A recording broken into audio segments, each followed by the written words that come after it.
And then iron bars, well, we fill this in first. And then iron bars in between.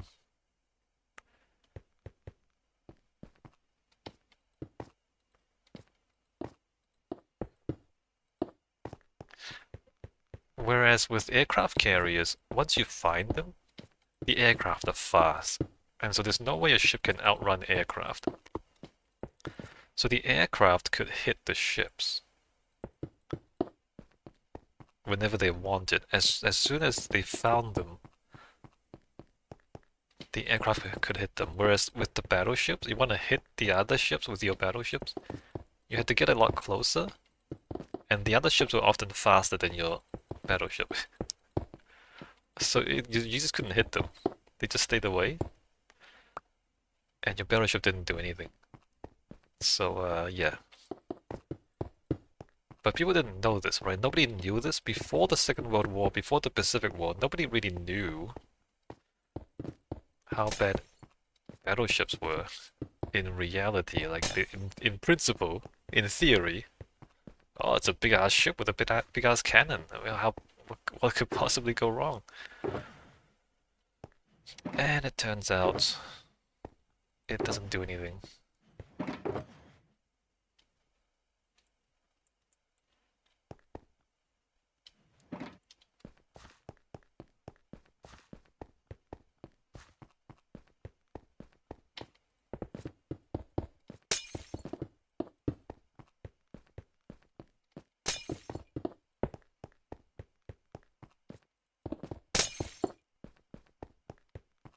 I guess if you were on the attack,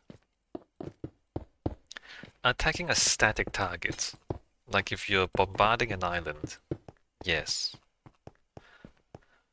Like a battleship, big cannons, long range. If you outrange the defenses on the island, then you're just hitting them for free. But then if they have aircraft, and if you have aircraft, the aircraft have longer range.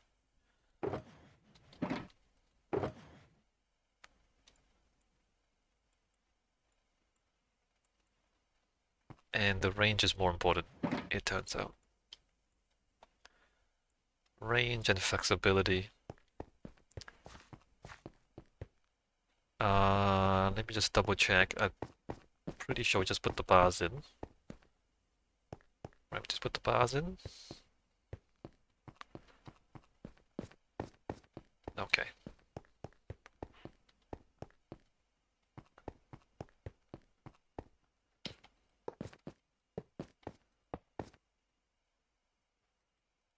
Oh no, I can't reach.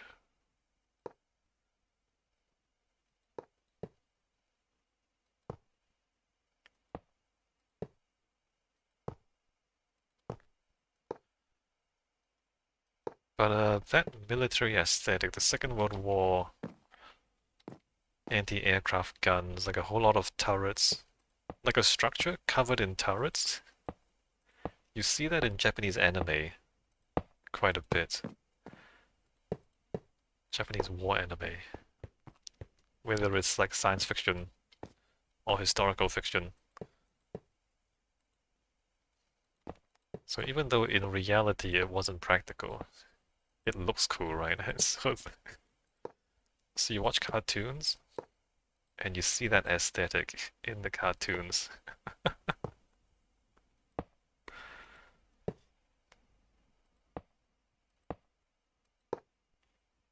Yeah. The fact that you need anti-aircraft guns means you already lost. Because the aircraft is just better. The fact that other people can get aircraft up to your ship and you need guns to shoot down the aircraft means you've already lost. Because you just can't shoot down that many aircraft.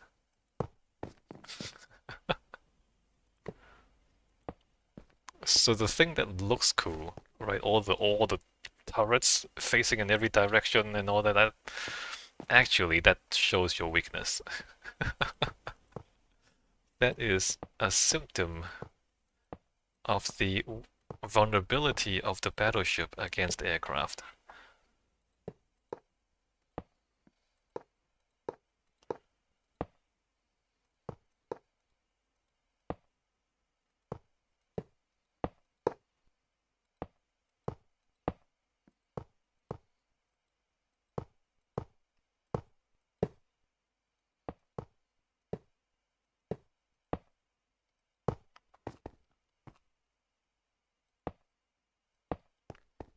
And of course, you'll notice the aircraft carrier doesn't have a whole lot of anti-aircraft guns. I mean, it has some, but the point is, if you're an aircraft carrier, you use your aircraft against the other aircraft, and that's much more effective.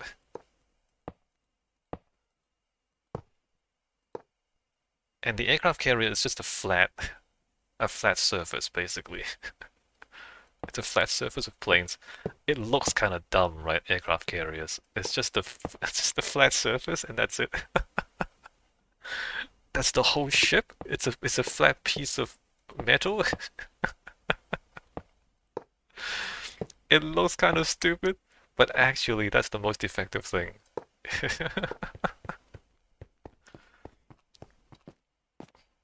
And it's so simple, right? It's just a flat deck for aircraft to take off and land. The whole ship is just a deck. I mean, it's not, but it's basically it.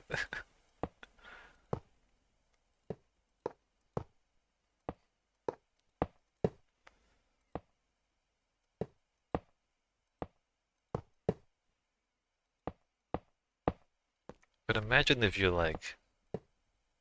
time traveled from the past and you don't know anything about aircraft. Somebody showed you two ships, right? One ship is covered with cannons, the other ship is just a flat piece of metal. And they asked you, okay, which one do you think is more effective? Like, if you didn't know, why would anyone think the flat piece of metal is more effective than all the guns? Like, why would that be? Yeah, not so sometimes like you don't expect this stuff until it happens, and then oh, okay, and it just defies everybody's expectations.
New aircraft are gonna be like that too.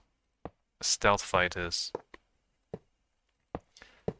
Sixth generation stealth fighters is just gonna be a triangle. And honestly, they look kind of stupid. It's just gonna be a black flying triangle. Doesn't look like anything.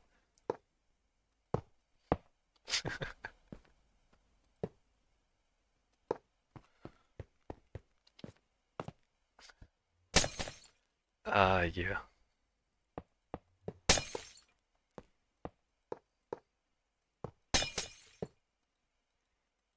Looks like a corn chip, a flying corn chip.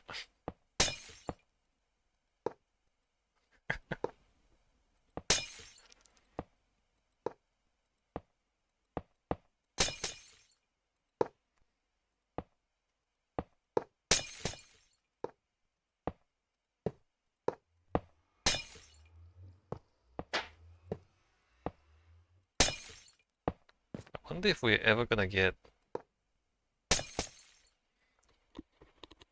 UFOs, like flying saucers?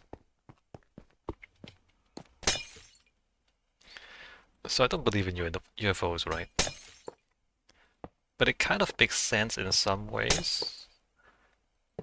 Because we talk about these flying saucers, and they can change direction really fast. So if you have a propulsion that can go any direction, then of course it'll be a circle because then, you know, the front and the back and the sides are the same. So you can go in any direction really fast. So in a way it makes sense if you have that kind of propulsion, right? It's not completely crazy.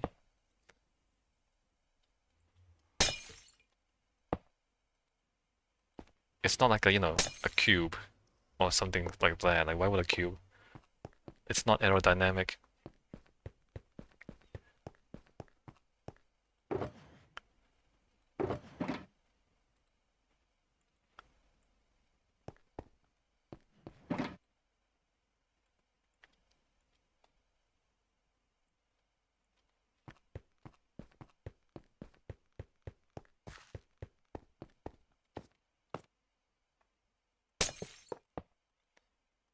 Similar things in architecture too. Antonio Gaudi, if you're familiar with his work, structurally logical, but really hard to understand.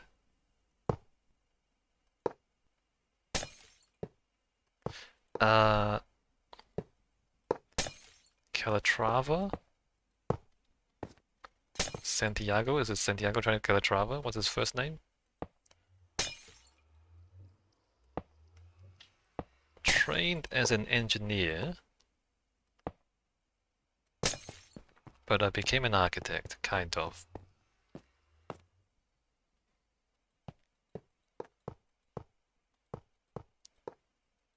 Designs things that are structurally elegant, but also mathematically complex. Unless you're really good at calculus. I guess if you're really good at calculus, it's not complex.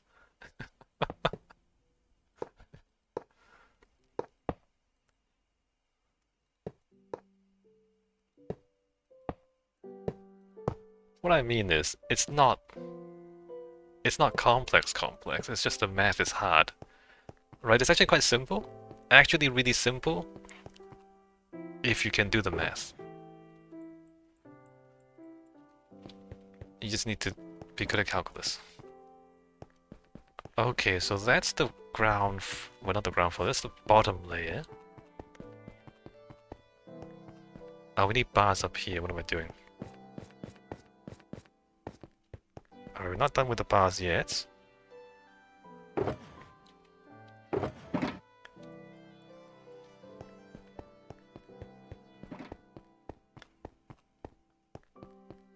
But it's a similar thing, right? Like if you ask the Romans to build a bridge, they would build you like semicircular arches. And as far as they knew, that was really efficient. And it was for them, right? Semicircular arches. They didn't know the math, right? They didn't understand the physics to know better than that. Turns out semicircular arches are not structurally efficient. Not as efficient as parabolic arches, right? Or is it hyperbolic? No, it's parabolic.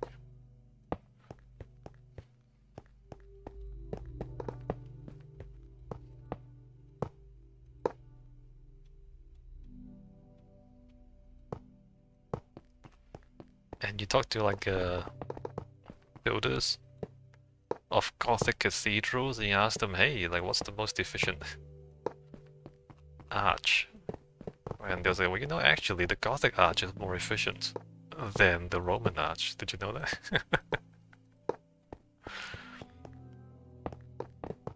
But is that the most efficient? Actually, no. That's still not the most efficient.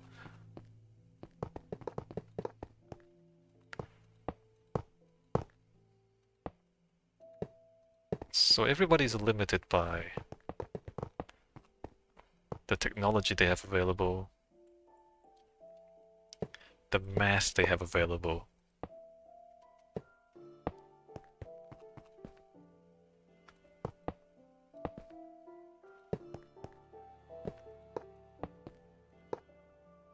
Because when the Romans built semicircular arches, that was so much more advanced than the barbarians. The people they called the barbarians. Like, that was so advanced at the time.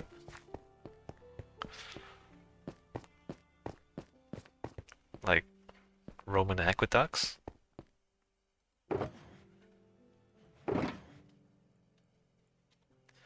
Actually, well, actually, it's not structurally efficient. Did you know?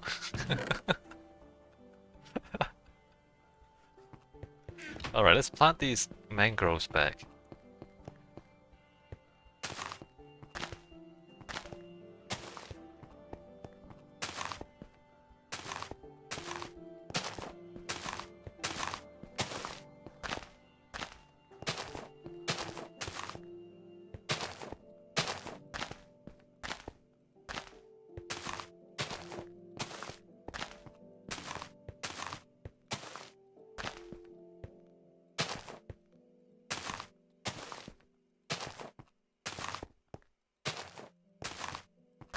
It'll be interesting to see how, if any of this changes in the future. Like, in terms of building tall towers, the Eiffel Tower is actually pretty good.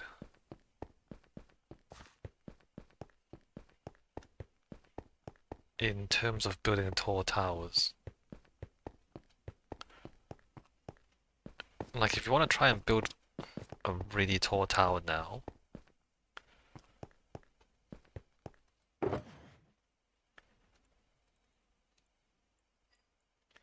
like, if you think about the Burj Khalifa, the tallest building in the world, conceptually it's not that different from the Eiffel Tower, just much taller. Like, it's wider at the base, it tapers towards the top.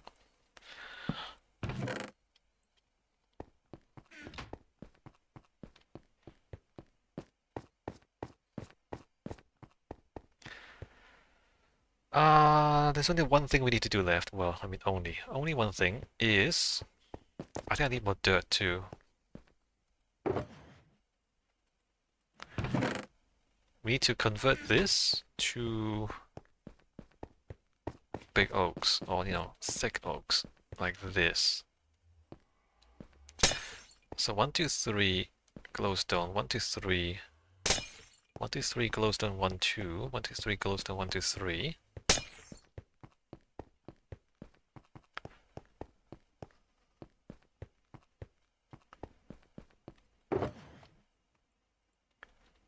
Gonna use a lot more glowstone.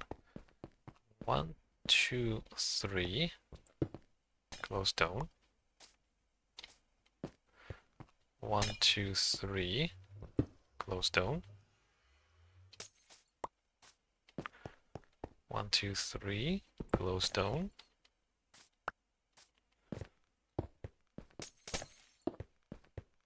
It's not quite symmetrical.